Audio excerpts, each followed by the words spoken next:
Hey guys. Very disturbing to hear these things or to kind of see some of the receipts that appear to be connected to it. And I think the taxpayers really deserve it. Prepare yourself for the most exciting political race of your life. This isn't just a race. It's a desperate scramble for survival, and you won't want to miss a moment of it. Tiffany Henyard, the self-proclaimed super mayor of Dunn, Illinois, is running for re-election, and it's chaos from beginning to end. Her support has dropped to a jaw-dropping single-digit percentage. And yes, you read that right. She is under FBI investigation, facing an eviction lawsuit, and her constituents have basically turned against her. Second of it, I have smoke. The infamous turkey giveaways before Thanksgiving, for instance, were criticized as a blatant ploy to deflect attention from the township's mounting financial problems. Why was there such a rush to get everyone to a meeting? I Got Hen's campaign is a crazy mix of political scheming and bizarre performance art. Henyard's purposeful attempts to advance important agenda items without a quorum have been brought to light by Christopher Gonzalez, including the turkey giveaway. Just political theater. Tiffany Henyard actually has 2 political jobs on 2 public payrolls, as mayor of South Suburban Dalton, or as she... Henyard's snow removal was a complete failure.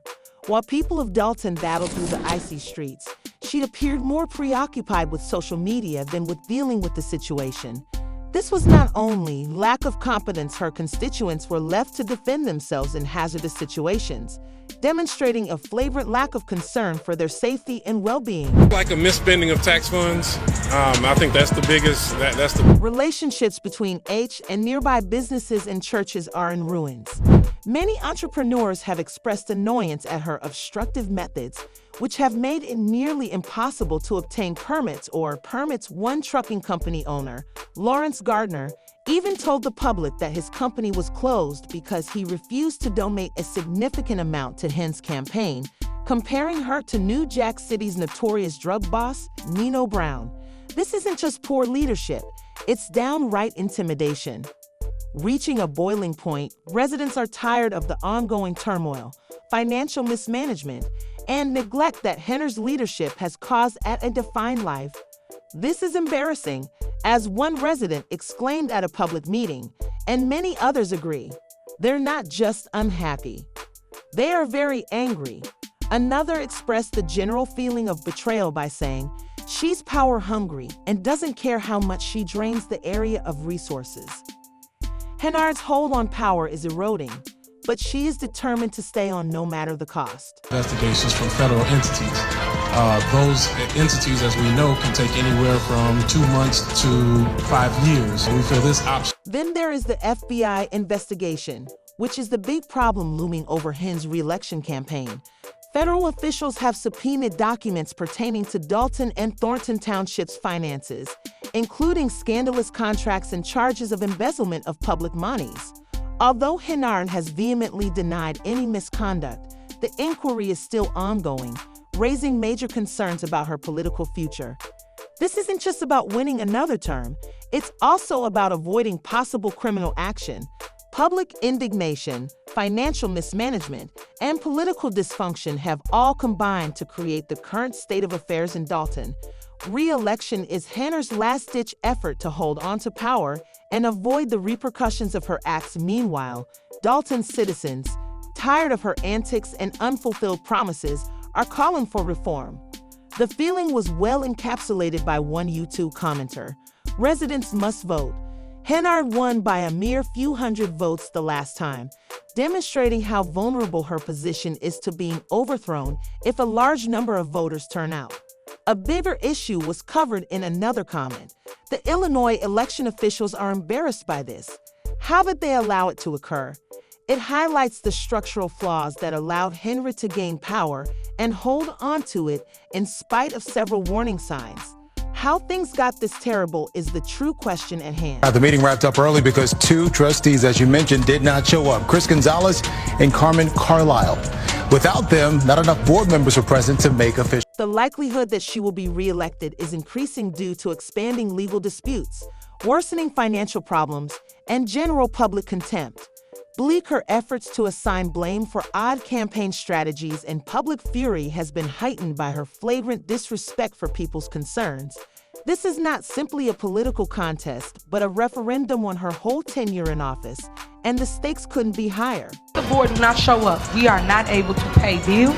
We are not able to handle. Let's Not, a former friend of Henyard's, has characterized the scenario as being between a rock and a hard place, referring to the eviction litigation that she and her boyfriend, Kayla Woods, are facing for unpaid rent. This seemingly insignificant feature draws attention to a much bigger problem. Hen's persistent disdain for accountability and responsibility is a prime illustration of her chaotic leadership that is careless and ultimately self-serving. Beyond financial scandals and public outcry, Hen's leadership has been characterized as aggressive and dictatorial. According to several reports, she has intimidated opponents by using the police department. Quiet Dissent 1 Kate Belcher, a trustee for Dalton, asserted that former police chief Robert Collins acknowledged that he had instructed him to target particular people. These accusations present an unsettling image of a mayor who is more concerned with holding onto her position than with helping her city. This impression is further supported by the regular presence of a sizable security detail that is frequently paid for by taxpayers. According to reports, the security detail has cost more than $1 million, which is an unusual burden for a small town that is already having financial difficulties. The increasing demand for change is being fueled by Henyard's acts. Your scheduled board meetings. I don't care if you agree or disagree, but you must show up to say yes or no. It is impossible to overlook the irony of Henyard's predicament, as despite her portrayal as a strong and skilled leader, her actions continue to undermine her credibility. Extravagant expenditures, the perception of a mayor who is becoming more and more removed from the realities that ordinary Dalton residents experience, has been reinforced by dubious contracts and continuous legal disputes. The impression of hypocrisy is considerably heightened by the fact that she is running for re-election while also facing eviction for unpaid rent. Her self-presented image as a strong, I've leader stands in sharp contrast to the reality of a mayor who is having difficulty managing her own finances, not to mention the communities, as any remaining public trust has been irreparably harmed by the dissonance between her personal and public lives. Her appointment of Michael Smith as executive assistant to the special counsel was invalidated by a Cook County court, which is not a minor setback but rather a serious blow to her already shaky power base. It shows how much her decisions are being questioned by the public and the courts, further weakening her hold on power. Recent court reversals of some of Hen's staffing decisions highlight the erosion of her authority. Use the term stopping the meeting.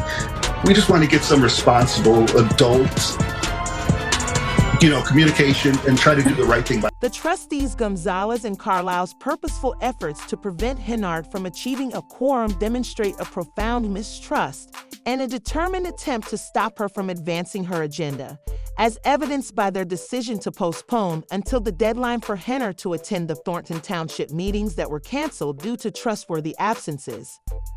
Choosing someone to fill the vacancy in the trustee position is a calculated step towards advancing her power grab. The township board's deep divides and lack of confidence are further highlighted by the frequent failure to reach a quorum, which further highlights the leadership's disintegration under Hen's reign. Until we meet again, thanks for watching Visual Vortex.